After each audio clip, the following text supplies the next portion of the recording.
ሰላም እንዴት አላችሁ? የኢትዮ ታይምስ ቤተሰቦች ለሰዓቱ የተመረጡ አዳዲስ መረጃዎችን ይዘንላችሁ ቀርበናል። ከመረጃዎቻችን መካከልም የትግራይ ክልል ጊዜያዊ ፕሬዝዳንት የነበሩት አቶ ጌታቸው ረዳ ወደ አሜሪካ እንዳቀኑ መሰማቱ፣ በዘመቻ አንድነት በባህር ዳር የሚገኘው ራሱን የአማራ ክልል የጸጥታ መዋቅር ብሎ የሚጠራው ተቋም በይፋ እንደፈረሰ መገለጹ፣ 11ኛ ቀኑን በያዘው ዘመቻ አንድነት በጎጃም የተሰሙ የጦርነት ውጊያዎችን በተመለከተ የጠየቁትን የብር መጠን በሰዓቱ አላስገቡልኝም በማለት ያገታቸውን ሁለት ታዳጊዎች የገደለው ግለሰብ በእስራት መቀጣቱን፣ ኢትዮጵያ ሶስተኛውን የባህረኞች ማሰልጠኛ አካዳሚ ልትከፍት እንደሆነ መገለጹ፣ የደቡብ አፍሪካ ፕሬዝዳንት የውጭ የስለላ ተቋም ለማቋቋም የሚያስችል የህግ ማሻሻያ መፈረማቸውን፣ እንዲሁም ዛሬ የሸዋል ወር ጨረቃ በመታየቷ የኢድ አልፈጥር በዓል ነገ እሁድ እንደሚውል መገለጹና ሌሎችን በዝርዝር የምንመለከታቸው መረጃዎች አካተናል። ቻናላችን ሰብስክራይብ በማድረግ የደወል ምልክቷን በመጫንና መረጃውም ለብዙዎች እንዲዳረስ ላይክ በማድረግ እስከ መጨረሻው አብራችሁን ቆዩ።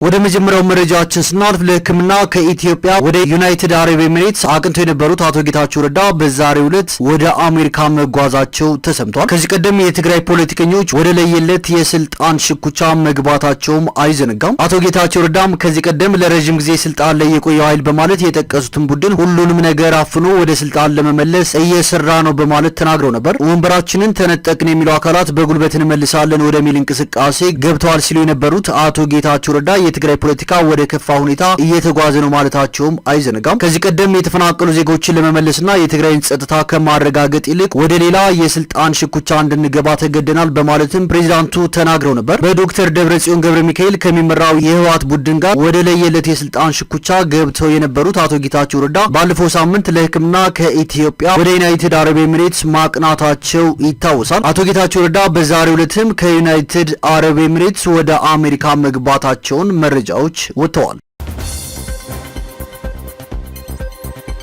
ወደ ቀጣዩ መረጃችን ስናልፍ በዘመቻ አንድነት በባህር ዳር የሚገኘው ራሱን የአማራ ክልል የጸጥታ መዋቅር ብሎ የሚጠራው ተቋም በይፋ ፈርሷል የሚል መረጃ ተሰምቷል። በባህር ዳር የሚገኘው የአማራ ክልል የጸጥታ መዋቅር ሙሉ በሙሉ መፍረሱን የአማራ ፋኖ አደረጃጀቶች የህዝብ ግንኙነት መምሪያ ገልጿል። በተያያዘ መረጃ ታዲያ ዘመቻ አንድነት በጎጃም የተለያዩ አካባቢዎች ውጊያዎች ቀጥለዋል። 11ኛ ቀኑን በያዘው አውደ ውጊያ ማዘና ከተማን በመቆጣጠር 63 መሳሪያ መማረኩ ተሰምቷል። በአዊ ልዩ ዞን አዘና ወረዳ ከተማ ለ4 ሰዓት ያክል መቆጣጠር እንደተቻለና ንጉሷ ብርጌድ፣ ሽንዲዮን በርማ ብርጌድ፣ ደጃች አሰቡ ቡሬ ዳሞት ብርጌድ፣ ወርቅ አባይ ብርጌድና ወለጋ ሀሩ ሻለቃ አባላት በጠዋት ወደ ከተማዋ ዘልቀው በመግባት በአድማ ብተና አባላትና የሚሊሻ አባላት ላይ ከባድ ጥቃት እንዳደረሱ ተገልጿል። በዚያው ወደ ውጊያም 22 የአገዛዙ ኃይል እንደተደመሰሰና 42ቱ ኃይል ደግሞ እንደቆሰለ ተሰምቷል። 4900 ተተኳሽ መማረክም እንደተቻለ ተገልጿል። 63 መሳሪያ ከነዚህ ውስጥ 21 የቃታና 42 ክላሽን መማረኩ ነው የተገለጸው። ከ320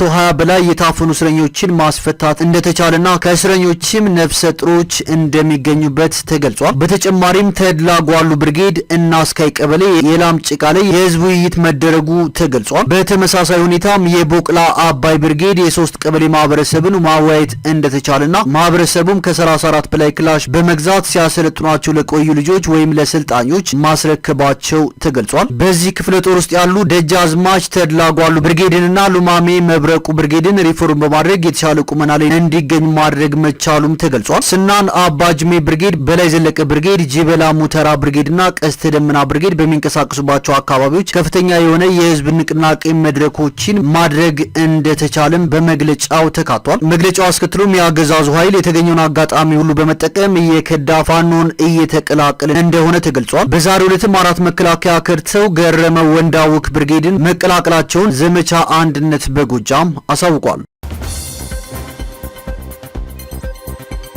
ወደ ቀጣዩ መረጃችን ስናልፍ የጠየቁትን የብር መጠን በሰዓቱ አላስገቡልኝም በማለት ያገታቸውን ሁለት ታዳጊዎች የገደለው ግለሰብ በእስራት መቀጣቱ ተሰምቷል። በምዕራብ ሸዋ ዞን ኤጀር ሰለፈ ወረዳ ውስጥ የጠየቁትን የገንዘብ መጠን በሰዓቱ አላስገቡልኝም በማለት ያገታቸውን ሁለት ታዳጊዎች በአሰቃቂ ሁኔታ የገደለው ግለሰብ በእስራት መቀጣቱን የምዕራብ ሸዋ ዞን ፖሊስ መምሪያ አስታውቋል። የምዕራብ ሸዋ ዞን ፖሊስ መምሪያ የኮሚኒኬሽን ጽህፈት ቤት ኃላፊ ምክትል ኢንስፔክተር ሙልጌታ ጭምዲ እንደተናገሩት ተከሳሽ ለታሁንዴ የተባለው ግለሰብ የካቲት 14 ቀን 2019 2016 ዓ.ም ከቀኑ 10 ሰዓት ላይ በምዕራብ ሸዋ ዞን ኤጀር ሰለፎ ወረዳ ኮሪሶ ቀበሌ አባያ በተባሉ ስፍራ የ14 ዓመት ታዳጊ የሆኑትን ብሩክ ዘውዴና ቦጃ ጌታቸው በመግደል ክስ ተመስርቶበታል። ተከሳሹ የካቲት 14 ቀን 2016 ዓ.ም ከቀኑ 10 ሰዓት ላይ ብሩክ ዘውዴን አግቶ በመውሰድ ከቤተሰቦቹ 250 ሺህ ብር እንደጠየቀም ተናግረዋል። ልጅ የታገተባቸው ወላጅ እናትም በወቅቱ ተደናግጠው ያላቸውን ገንዘብ በማሰባሰብ የካቲት 16 ቀን 2016 ዓ.ም ማለትም በሁለተኛው ቀን 100 ሺህ ብር ልጃቸውን ላገተው ግለሰብ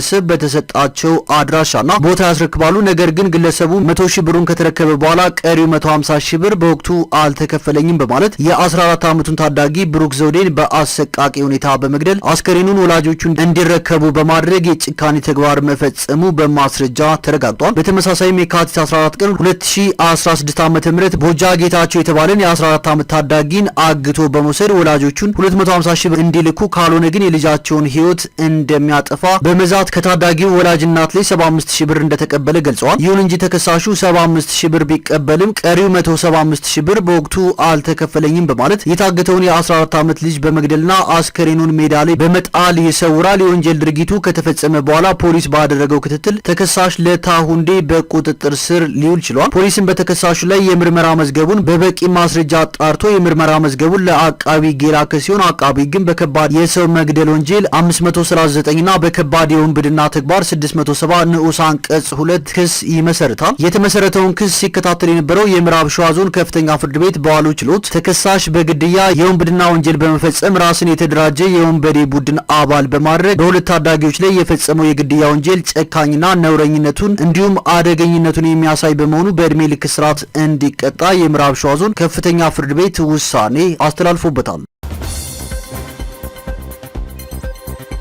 ወደ ቀጣዩ መረጃችን ስናልፍ እስራኤል ከሂዝቦላ ጋር ስታደርግ የቆየችውን ውጊያ የገታ የተኩስ አቁም ባለፈው ዳር ተግባራዊ ከተደረገ ወዲህ ለመጀመሪያ ጊዜ የሊባኖስ ዋና ከተማ ቤይሩትን ደብድባለች። በቤይሩት ደቡባዊ ክፍል የሚገኝ ህንጻ ላይ ያነጣጠረውና ትናንት አርብ የተፈጸመው ድብደባ ከሊባኖስ ለተተኮሰ ሮኬት ምላሽ እንደሆነ የእስራኤል ጦር ሰራዊት አይዲኤፍ አስታውቋል። የእስራኤል የጦር አውሮፕላኖች በደቡባዊ ቤይሩት የሚገኘውን የሃዳት መንደር ደብድበዋል በማለት የሊባኖስ ብሔራዊ የዜና ኤጀንሲ ጥቃቱ መፈጸሙን አረጋግጧል። እስራኤል ትናንት በደቡባዊ ሊባኖስ የሚገኙ የሂዝቦላ ይዞታዎችን መደብደቧን የእስራኤል ጦር ሰራዊት ገልጿል። የሊባኖስ የጤና ሚኒስቴር በቤይሩት በተፈጸመ ጥቃት የተገደሉ ሰዎች መኖራቸውን ሪፖርት አላደረገም። ይሁንና በደቡባዊ ሊባኖስ በተፈጸመው የእስራኤል ጥቃት 5 ሰዎች መገደላቸውን የፈረንሳይ ዜና አገልግሎት ዘግቧል። ሂዝቦላ በእስራኤል ላይ በሮኬቶች በተፈጸሙ ጥቃቶች እጁ እንደሌለበትና በህዳር ወር ከእስራኤል ጋር ለተደረሰው የተኩስ አቁም አሁንም ቁርጠኛ እንደሆነ አስታውቋል። ፈረንሳይን በመጎብኘት ላይ የሚገኙት የሊባኖስ ፕሬዝዳንት ጆሴፕ ኦውን ከፕሬዝዳንት ኢማኑኤል ማክሮን ጋር ሆኖ ሲናገሩ በቤይሩት የተፈጸመውን ጥቃት ተቀባይነት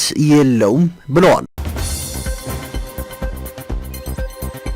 ወደ ቀጣዩ መረጃችን ስናልፍ የደቡብ አፍሪካ ፕሬዝዳንት የውጭ የስለላ ተቋም ለማቋቋም የሚያስችል የህግ ማሻሻያ ፈርመዋል። የተሻሻለ ቁጥጥርና የመንግስት የደህንነት ኤጀንሲን መሻር ጨምሮ የህግ ማሻሻያው በደቡብ አፍሪካ የስለላ አገልግሎት ላይ ከፍተኛ ለውጥ እንደሚያመጣ የደቡብ አፍሪካ ፕሬዝዳንት ጽህፈት ቤት አስታውቋል። የተሻረው ኤጀንሲ በውጭ መረጃ አገልግሎትና የሀገር ውስጥ መረጃ ኤጀንሲ እንደሚተካም በመግለጫው ተጠቅሷል። ለሀገር ውስጥና ለውጭ ሀገር ስለላ የደቡብ አፍሪካ ብሔራዊ መረጃ አካዳሚና የመረጃ ስልጠና ኢንስቲትዩት በድጋሚ እንደሚቋቋም ጽህፈት ቤቱ ጨምሮ ገልጿል።